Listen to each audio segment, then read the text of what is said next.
नमस्ते मित्रों, excellence YouTube channel में आपका स्वागत है। हर खबर सबसे पहले पाने के लिए इस चैनल को सब्सक्राइब करें, वीडियो को लाइक करें और सभी के साथ शेयर करें। धन्यवाद। हेलो दोस्तों, आज का वीडियो बहुत ही इम्पोर्टेंट होने वाला है। आप सब में से बहुत सारे कैंडिडेट ये कमेंट कर रहे थे कि ओबीसी एनसीएल सर्टिफिकेट क्या होता है और कैसे ओबीसी एनसीएल सर्टिफिकेट हम बना सकते हैं। तो दोस्तों, आज इस वीडियो में ओबीसी एनसीएल सर्टिफिकेट के बारे में पूरा आलोचना करेंगे। आप A to Z पूरा वीडियो देखिए।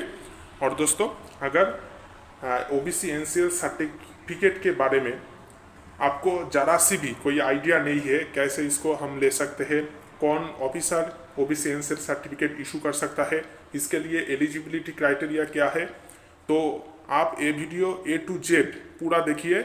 इस वीडियो में ओबीसी एनसीएल सर्टिफिकेट बनवाने का पूरा फुल प्रोसेस आलोचना किया जाएगा।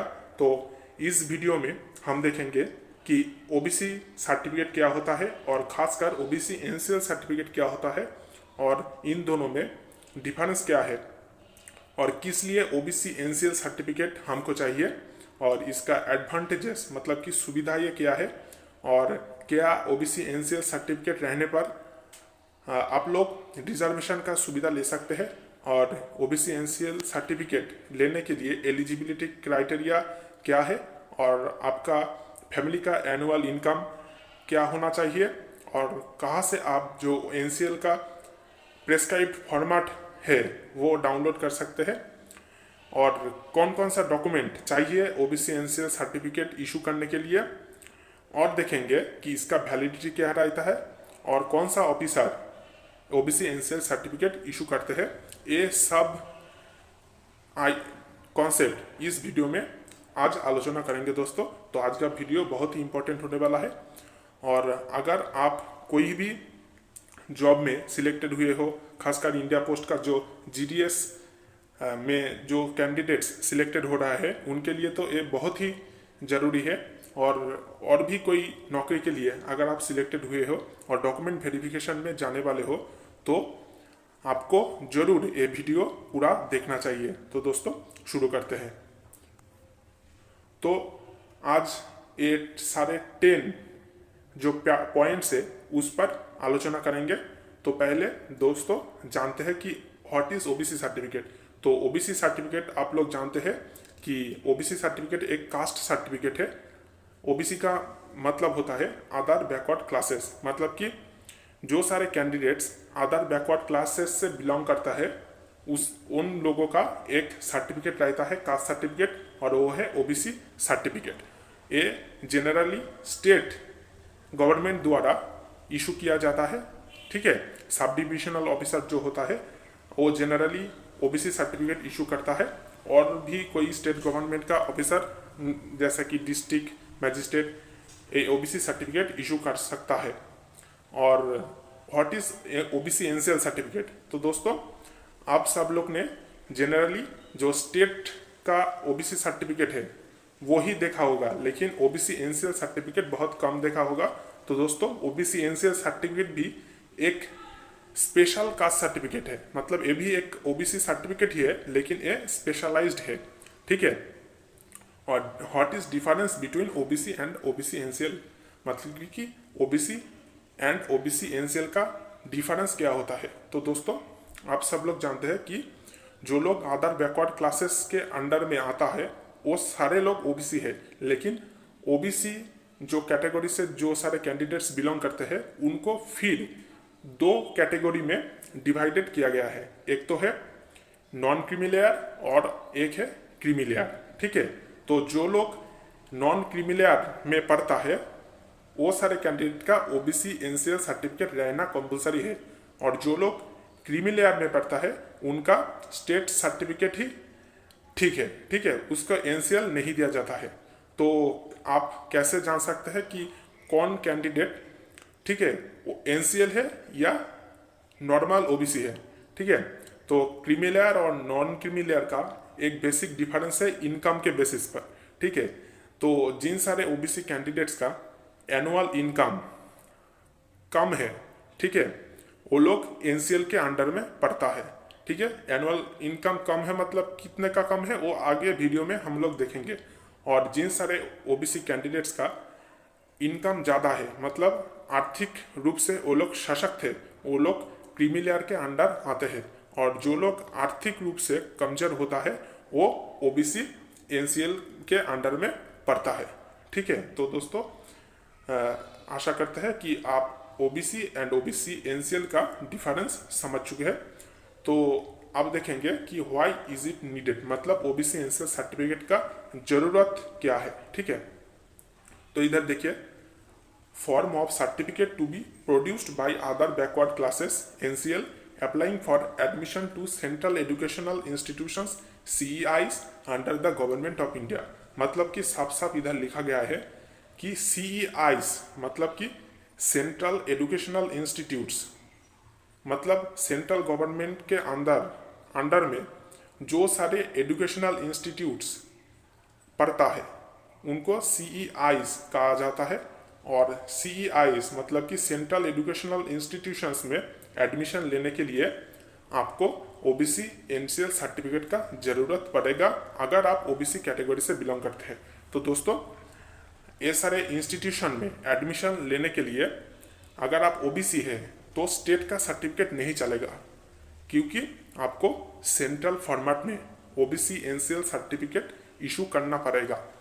वो सारे इंस्टीट्यूशंस के जो अथॉरिटी है उनके पास एडमिशन के समय आपको ओबीसी एनसीएल सर्टिफिकेट दिखाना ही पड़ेगा, नहीं तो आपका एडमिशन नहीं होगा। ठीक है, और क्या जरूरत है, document verification in government job. अगर आप कोई भी सेंट्रल गवर्नमेंट जॉब में सिलेक्टेड होते हो रिजर्वेशन के बेसिस पर, मतलब कि अगर आप ओबीसी कैटेगरी से नौकरी पाए हो और आप गवर्नमेंट जॉब के डॉक्यूमेंट वेरिफिकेशन के समय जाते हो तो आपको उधर सेंट्रल फॉर्मेट में ओबीसी कास्ट सर्टिफिकेट के लिए पूछा जाएगा। ठीक है, तब आपको सेंट्रल फॉर्मेट में ओबीसी एनसीएल सर्टिफिकेट देना पड़ेगा। ठीक है, और इधर देखिए reservation for other backward classes, मतलब कि आप जानते हैं कि अदर बैकवर्ड क्लासेस मतलब कि ओबीसी कैंडिडेट्स के लिए रिजर्वेशन रहता है।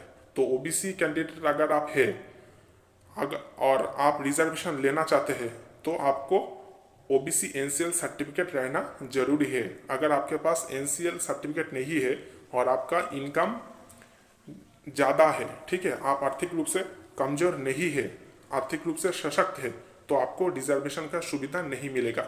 अगर आपके पास स्टेट गवर्नमेंट के द्वारा इशू किया गया ओबीसी सर्टिफिकेट है लेकिन एनसीएल नहीं है, तब आपको यूआर मतलब कि अनरिजर्व की तरह ट्रीट किया जाएगा, आप रिजर्वेशन का सुविधा नहीं ले सकते तब। ठीक है, तो दोस्तों आप समझ गए हैं कि ओबीसी एनसीएल सर्टिफिकेट का जरूरत कब और क्यों पड़ता है।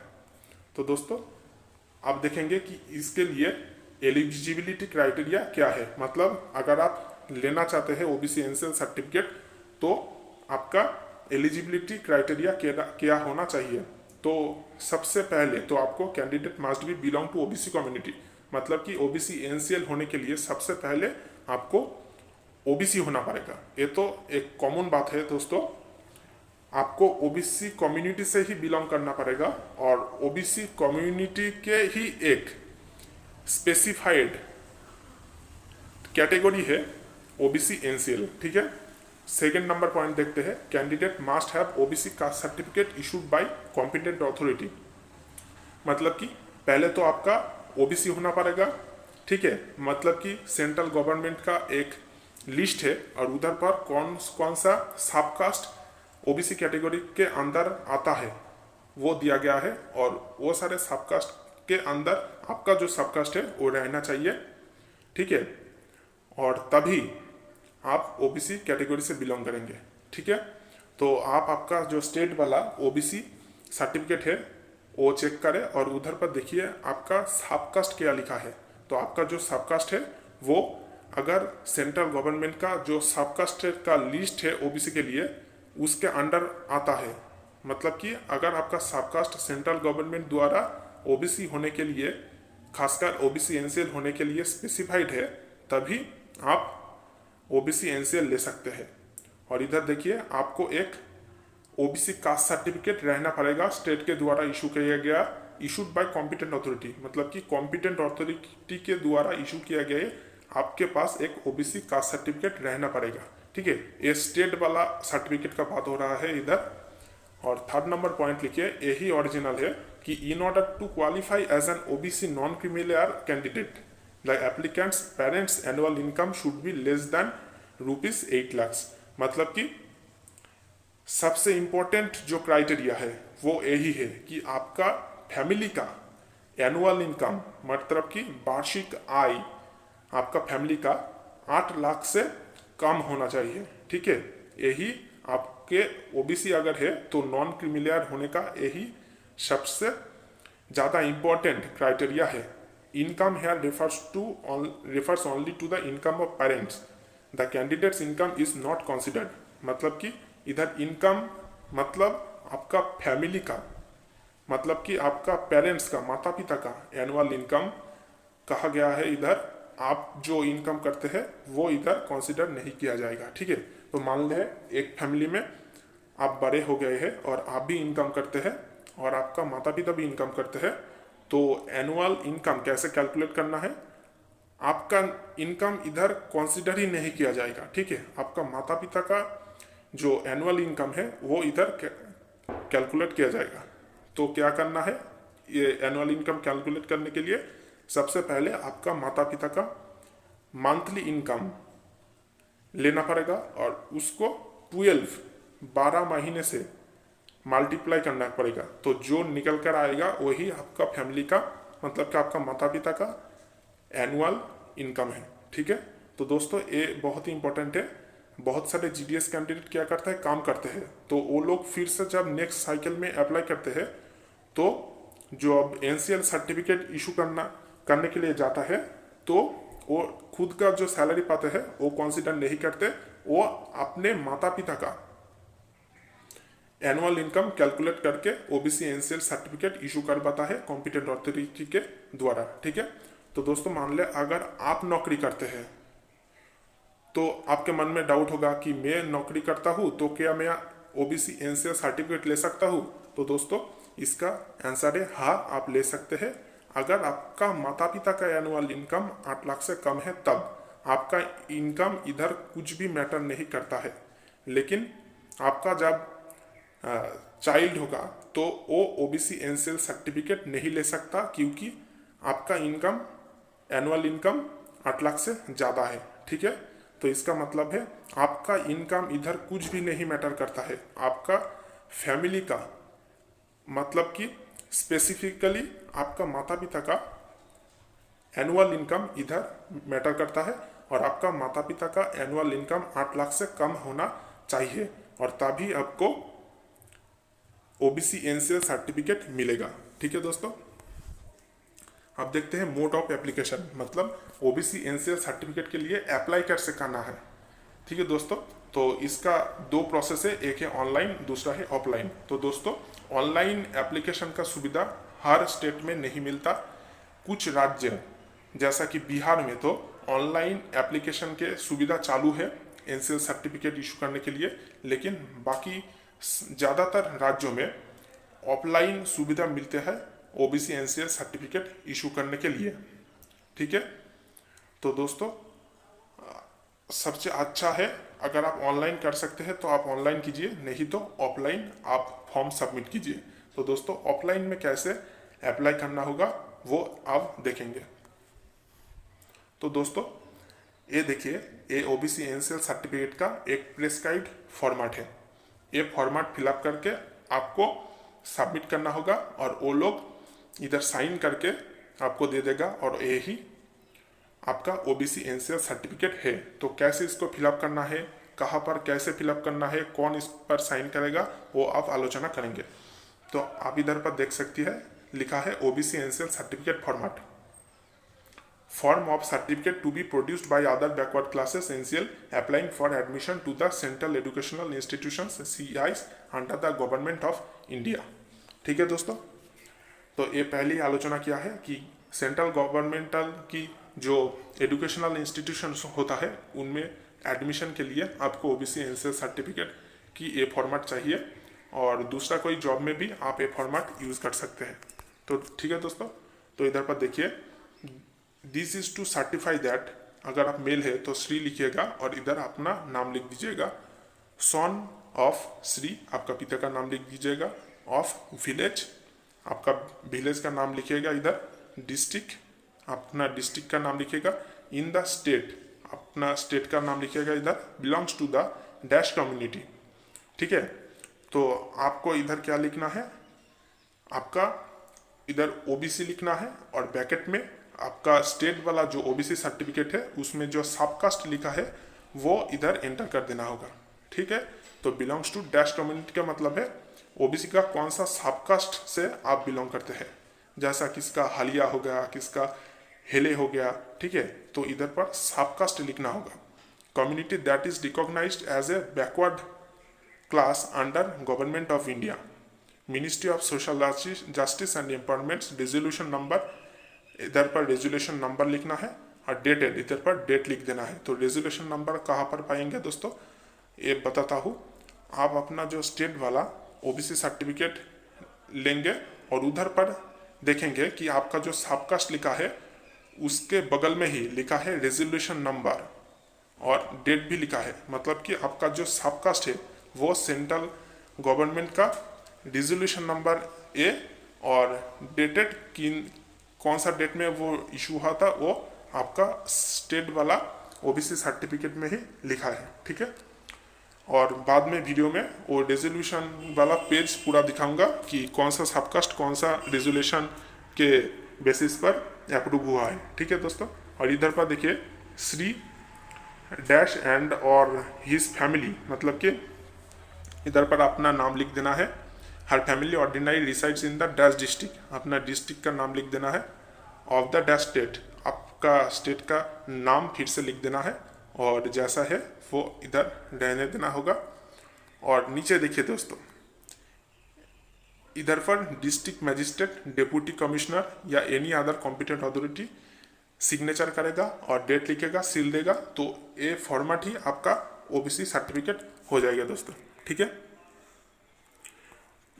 तो दोस्तों कौन कौन ऑफिसर इस फॉर्मेट में सिग्नेचर कर सकता है और कौन कौन सा डॉक्यूमेंट ऑफिसर का सिग्नेचर इस पर वैलिड है, मतलब कि कौन सा ऑफिसर सिग्नेचर करने पर आपका ये फॉर्मेट ओबीसी एनसीएल सर्टिफिकेट हो जाएगा, तो आप देखेंगे। तो दोस्तों इधर पर देखिए लिखा है, ठीक है, कौन कौन सिग्नेचर कर सकता है। The authorities competent to issue caste certificates are indicated below, मतलब कि कौन कौन सा ऑफिसर आपको कास्ट सर्टिफिकेट इशू करके दे सकता है वो इधर नीचे लिखा है।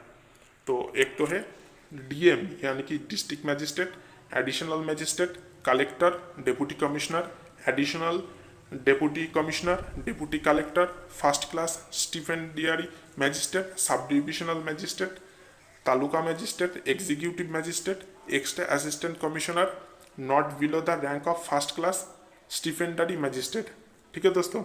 इधर पर देखिए सब कुछ लिखा है। Chief presidency magistrate, additional chief presidency magistrate, residency magistrate, revenue officer not below the rank of tehsildar and sub divisional officer of the area where the candidates or his family resides, certificate issued by any other authority will be rejected. मतलब कि दोस्तों इधर पर जो जो officer का designation दिया है वो सारे ऑफिसर का अलावा अगर कोई और ऑफिसर से आप सिग्नेचर कराते हैं तो आपका ये सर्टिफिकेट रिजेक्टेड कर दिया जाएगा, ठीक है दोस्तों। सिर्फ इन सारे ऑफिसर से ही आपको सिग्नेचर कराना है, ठीक है दोस्तों। इधर पर देखिए रेजोल्यूशन नंबर और डेट ऑफ नोटिफिकेशन लिखा है। तो इन सारे रेजोल्यूशन नंबर में से कौन सा आपके लिए वैलिड है वो आप इधर देखिएगा और अपना ओबीसी एनसीएल का सर्टिफिकेट का फॉर्मेट में ये फिलअप कर दीजिएगा। और इधर पर डेट ऑफ नोटिफिकेशन भी लिखा है दोस्तों। ये देखिए दोस्तों ये सेकेंड फॉर्मेट है ओबीसी एनसीएल सर्टिफिकेट का और ये कैसे फिलअप करना है वो भी दिखाएंगे। तो ये देखिए दोस्तों this is to certify that Shri, इधर अपना नाम लिख देना है। सन ऑफ आपका पिता का नाम लिख दीजिएगा। विलेज अपना विलेज लिखिएगा। डिस्ट्रिक्ट इधर पर लिखना है इन द डैश स्टेट, आपका स्टेट का नाम लिख दीजिएगा, बिलोंग्स टू डैश कम्युनिटी, मतलब इधर आपका ओबीसी का जो सब कास्ट है वो लिख दीजिएगा। और इधर पर सेम तरीके से अपना नाम लिखिएगा, his family ordinary resides in the dash district, आपका डिस्ट्रिक्ट का नाम लिखिएगा, ऑफ डैश स्टेट, अपना स्टेट का नाम इधर लिख दीजिएगा। और आप जब डिस्ट्रिक्ट मैजिस्ट्रेट या डिप्टी कमिश्नर या कोई कॉम्पिटेंट अथॉरिटी के पास ये सबमिट करेंगे तो वो लोग इधर सिग्नेचर करके स्टैम्प मार के डेट देकर सील कर देगा और यही आपका ओबीसी एनसीएल सर्टिफिकेट हो जाएगा। तो दोस्तों कौन कौन इस फॉर्मेट में सिग्नेचर कर सकता है वो भी इधर लिखा है और वो सेम ही है। आप कोई भी ऑफिसर से ये सिग्नेचर करा के अपना ओबीसी एनसीएल सर्टिफिकेट इशू कर सकते हैं।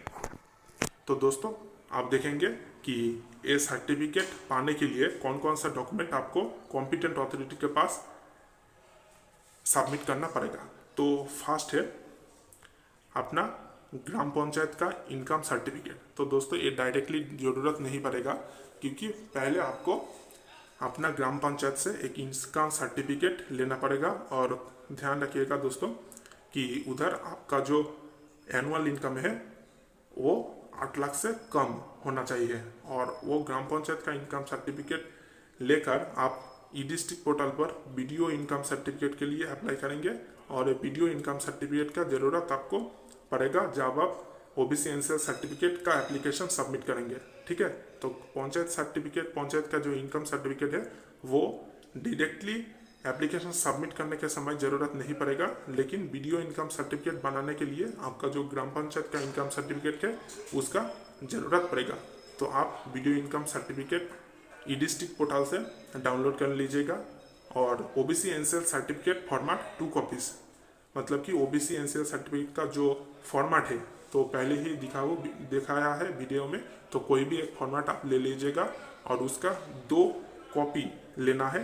एक कॉपी आप फिलअप करेंगे और दूसरा ब्लैंक रखेंगे। ठीक है दोस्तों। 4 है सेल्फ फोटोग्राफ 2 कॉपीज, 2 कॉपी अपना सेल्फ का फोटोग्राफ लेना है, कलर फोटोग्राफ। 5th नंबर पर देखिए self plus parents, Aadhaar card plus voter card plus ration card xerox. मतलब कि दोस्तों खुद का और पेरेंट्स का Aadhaar card, voter card, ration card ये सब ओरिजिनल ले जाना है और उसके साथ जेरॉक्स कॉपी भी ले जाना होगा।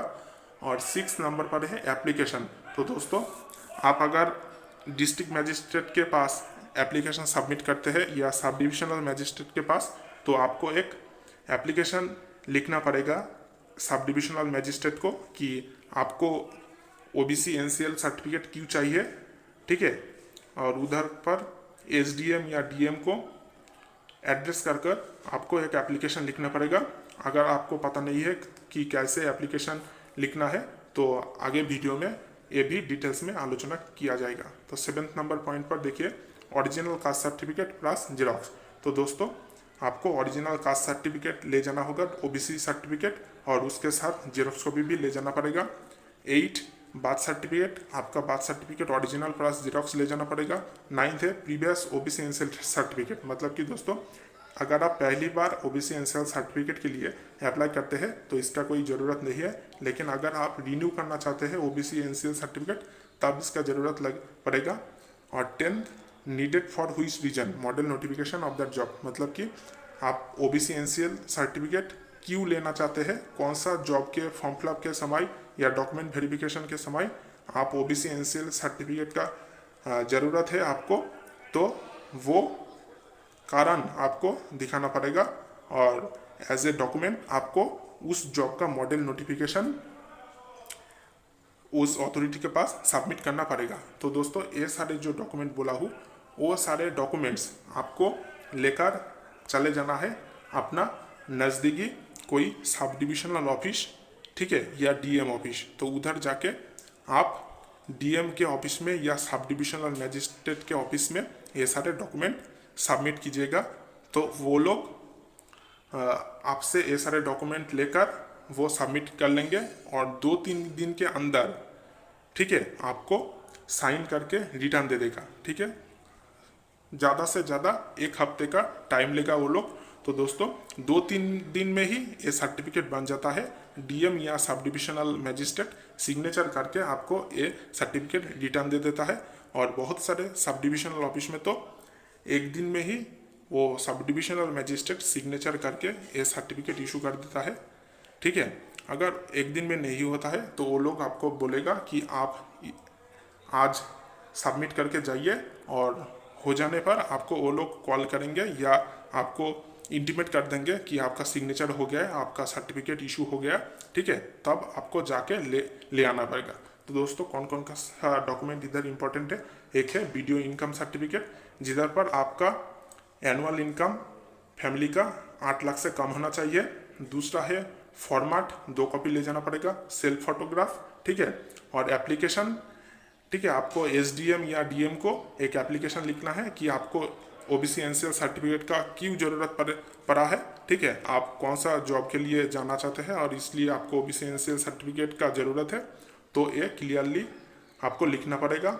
और अपना जो ओरिजिनल कास्ट सर्टिफिकेट है वो भी ले जाना पड़ेगा, और उसके साथ जेरॉक्स भी ले जाना पड़ेगा।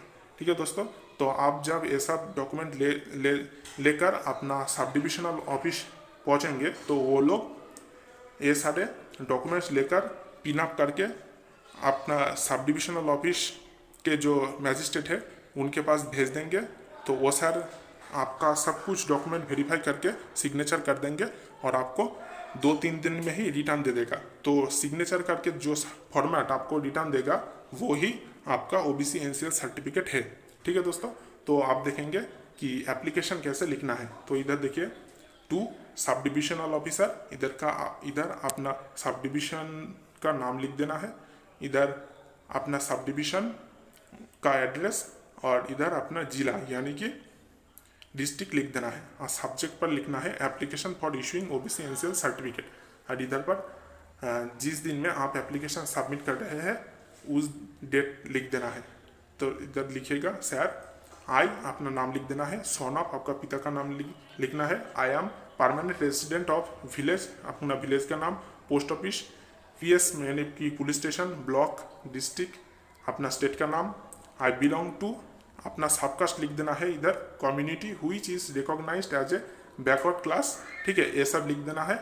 तो इधर अपना स्टेट का नाम लिख देना है। और दोस्तों अपना ओबीसी का जो स्टेट का सर्टिफिकेट है वो आपको लेना है, और उधर पर देखिएगा रिजोल्यूशन नंबर और रिजोल्यूशन इशू होने का डेट सब कुछ दिया गया है, और वो सब देख के आपको इधर सब रिजोल्यूशन नंबर और डेट सब लिख देना है। ठीक है, और इधर पर लास्ट में लिखना है कि the annual income of my parents is, अपना जितना है उधर लिख दीजिएगा, और ध्यान रखिएगा कि एनुअल इनकम 8 लाख से कम होना चाहिए। तो इधर पर लिख दीजिएगा so I belong to non creamy layer category, इसलिए क्योंकि मेरा एनुअल इनकम 8 लाख से कम है तो मैं नॉन क्रीमिलियर कैटेगरी से बिलोंग करता हूँ। मेरा एक ओबीसी सर्टिफिकेट भी है स्टेट का, आई हैव ओबीसी सर्टिफिकेट, इधर अपना ओबीसी सर्टिफिकेट का नंबर लिख देना है, इशूड बाय कौन सा ऑफिसर आपको ओबीसी सर्टिफिकेट इशू किया है स्टेट का, तो इधर लिख देना है। सब डिविजनल ऑफिस से अगर इशू किया है तो सब डिविजनल ऑफिसर, अपना सब डिविजन का नाम, एड्रेस इधर लिख दीजिएगा। और ये सारे लाइन आपको ओमिट करना है। अगर आपके पास पहले से ही एक ओबीसी एनसीएल सर्टिफिकेट है और आप अगर इशू है उसको रिन्यू करना चाहते हैं तो ये सब लाइन लिखना है, नहीं तो इसको जैसे है इसको रहने देना होगा। ठीक है, I also have OBC NCL certificate issued by sub divisional magistrate, अगर आप रिन्यू करना चाहते हैं तो ये बात लिखना पड़ेगा, नहीं तो आप इसको छोड़ दीजिएगा। ठीक है, कौन सा सब डिविजन है इधर लिखना है, डिस्ट्रिक्ट का नाम, डेटेड कौन सा डेट में आपका ओबीसी एनसीएल सर्टिफिकेट पहले वाला इशू हुआ था वो इधर लिखना है। और इधर ये बात इंपॉर्टेंट है, now I want to renew it for applying in India post GDS recruitment 2023, मतलब कि अगर आप रिन्यू करना चाहते हैं तो कौन से कारण के लिए रिन्यू करना चाहते हैं वो इधर लिखना पड़ेगा। और अगर आप फ्रेश ओबीसी एनसीएल सर्टिफिकेट के लिए अप्लाई करते हैं तो इधर से इधर तक, ठीक है, कुछ लिखना नहीं है, ये आप छोड़ दीजिएगा। और इधर से लिखिएगा I therefore kindly request you to issue a fresh new OBC NCL certificate to me, मतलब कि आप मुझे एक ओबीसी एनसीएल सर्टिफिकेट इशू करें, I will always be grateful to you. ठीक है, मैं ग्रेटफुल रहूँगा।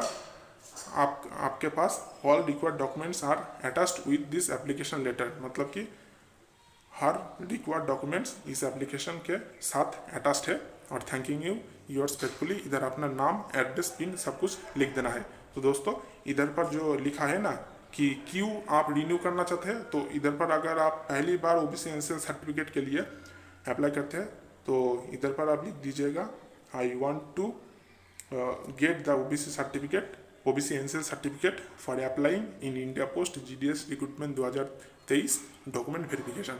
ठीक है दोस्तों, इधर पर डेट लिख दीजिएगा और ये एप्लीकेशन के साथ ऑल जो रिक्वायर्ड डॉक्यूमेंट्स है, पहले ही बोला गया है, ऑल डॉक्यूमेंट्स का जेरॉक्स कॉपी अटैच करके पिन अप करके आप अपना सब डिविजनल ऑफिस या डीएम ऑफिस में सबमिट कर दीजिएगा।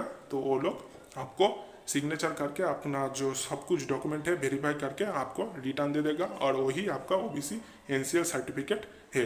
तो दोस्तों लास्ट में जो बात आता है कि इतना इसका वैलिडिटी क्या होता है, तो दोस्तों स्टेट का जो ओबीसी सर्टिफिकेट होता है, ठीक है, उसका वैलिडिटी है लाइफ टाइम, मतलब कि एक बार इशू होने पर आप लाइफ टाइम इसका वैलिडिटी है और होल लाइफ में आप इसका यूज़ कर सकते हैं। लेकिन जो ओबीसी एनसीएल सर्टिफिकेट इशू किया जाता है वो ओनली 1 ईयर के लिए ही इशू किया जाता है, मतलब कि हाँ, आप जिस दिन आपको वो सर्टिफिकेट इशू किया जाएगा उस दिन से लेकर 1 ईयर तक आपका वो सर्टिफिकेट वैलिड रहेगा और 1 ईयर होने पर आपको फिर से वो सर्टिफिकेट रिन्यू करना पड़ेगा। ठीक है दोस्तों, तो दोस्तों आशा करते हैं कि ये वीडियो आपको समझ आया होगा और अगर फिर भी आपके मन में कोई डाउट है तो वीडियो का कमेंट सेक्शन में ज़रूर कमेंट कीजिएगा, आपका हर एक सवाल का जवाब दिया जाएगा दोस्तों।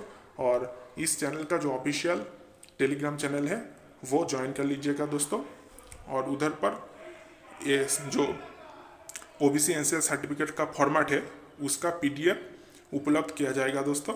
तो धन्यवाद। तो दोस्तों आशा करते हैं कि ये वीडियो आपके लिए हेल्पफुल रहा होगा। ऐसे और भी ढेर सारे खबर सबसे पहले पाने के लिए वीडियो को लाइक करें, ज़्यादा से ज़्यादा शेयर करें और चैनल को सब्सक्राइब करें। धन्यवाद।